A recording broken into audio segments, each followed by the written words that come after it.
बच्चों, life process chapter चल रहा था हमारा क्लास 10 का, और उस लाइफ प्रोसेस में हमें नेक्स्ट टॉपिक स्टार्ट करना है ट्रांसपोर्टेशन। इससे पहले हमने रेस्पिरेशन के बारे में पढ़ा था, एक्टिविटी भी बताई थी आपको कि किस तरह से लंग्स जो हैं वो सिकुड़ते हैं, कॉन्ट्रैक्ट होते हैं, रिलैक्स होते हैं, हवा भरती है। उसी तरह से हमारे बॉडी में ट्रांसपोर्टेशन भी एक बहुत इंपॉर्टेंट फंक्शन है। इस ट्रांसपोर्टेशन में process by which substance like food, water, oxygen, food, water, oxygen and waste products are carried within the body of an organism. ये जो पूरा प्रोसेस है इसको हम ट्रांसपोर्टेशन कहते हैं, जिससे हमारी बॉडी में फूड का, वाटर का, ऑक्सीजन का, वेस्ट प्रोडक्ट का ट्रांसपोर्टेशन होता है। ट्रांसपोर्टेशन बहुत इंपॉर्टेंट फंक्शन है। किसी भी चीज को बनाना अलग चीज है, लेकिन उसको उस पर्टिकुलर प्लेस पे पहुंचाना बहुत जरूरी है। हमारे शरीर में भी बहुत सारी चीजें बनती है बच्चों, लेकिन यदि वो सही जगह उपस्थित नहीं हो, प्रेजेंट नहीं हो, तो उसका कोई मतलब नहीं है। इसीलिए ट्रांसपोर्टेशन एक बहुत इंपॉर्टेंट फंक्शन है। All living organisms require nutrients like oxygen, gases and nutrients, minerals. हमें ग्रोथ करने के लिए, रिप्रोडक्शन करने के लिए, डेवलपमेंट करने के लिए बहुत सारी चीजों की जरूरत होती है। इसलिए हमारे बॉडी में मेटाबॉलिक एक्टिविटीज चलती रहती हैं।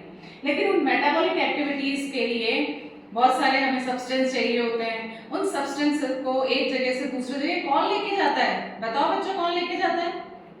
जैसे हमें कहीं जाना है तो हम क्या करेंगे? टैक्सी हायर करेंगे ना। उसी तरह से हमारे बॉडी में वो टैक्सी कौन है? ब्लड है ना। ब्लड हमारे बॉडी में एक ऐसा ट्रांसपोर्टिंग टिश्यू है जो पूरी बॉडी में सब चीजों को, न्यूट्रिएंट को, गैसेस को सप्लाई करता है। लेकिन सिर्फ ब्लड के थ्रू ये नहीं होता है।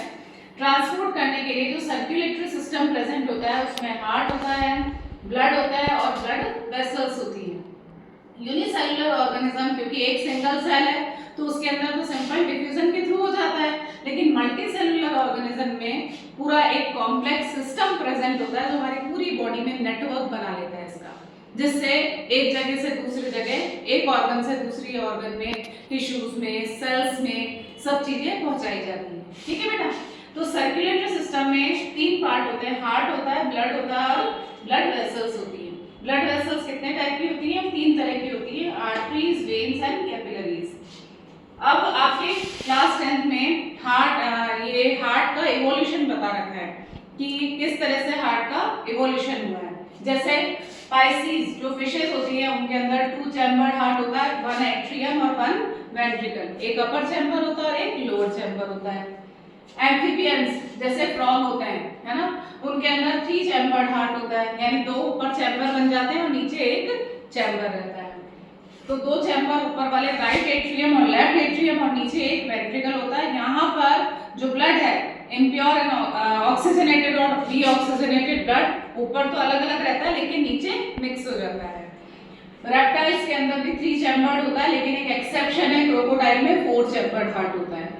मैमल्स के अंदर जैसे हम लोग हैं, मैमेलिया, मैमरी ग्लैंड जिनके अंदर प्रेजेंट होती है, उनके अंदर ये सेपरेशन जरूरी होता है। ऑक्सीजनेटेड और डीऑक्सीजनेटेड ब्लड जो है उनको सेपरेट करना जरूरी होता है। इसके लिए हार्ट यहाँ पर 4 चैम्बर्ड होता है, जिसमें 2 एट्रियम और 2 वेंट्रिकल है। हार्ट की स्ट्रक्चर ये होती है बंद मुट्ठी की जैसी, क्लेंज्ड फिस्ट की तरह होती है।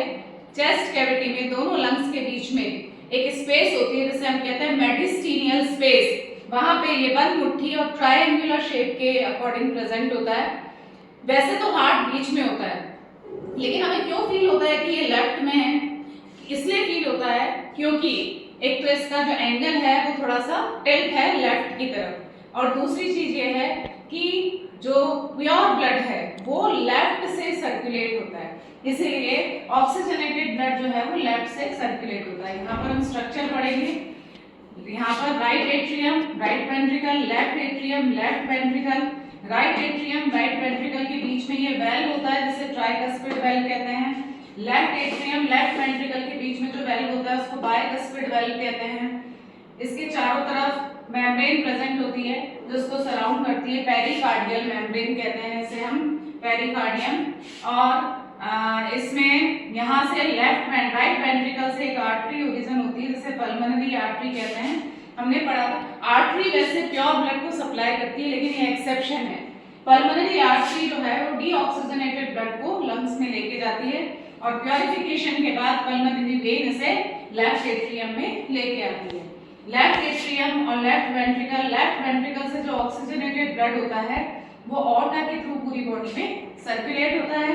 राइट पोर्शन में एक बहुत इंपॉर्टेंट स्ट्रक्चर प्रेजेंट होती है। एक्चुअल में हार्ट हमारा मस्कुलर है, तो मसल फाइबर्स के बंडल इसमें पूरे नेटवर्क इसका बना हुआ रहता है। इसी से कॉन्ट्रैक्शन और रिलैक्सेशन की वेव्स जो हैं वो ट्रांसमिट होती है।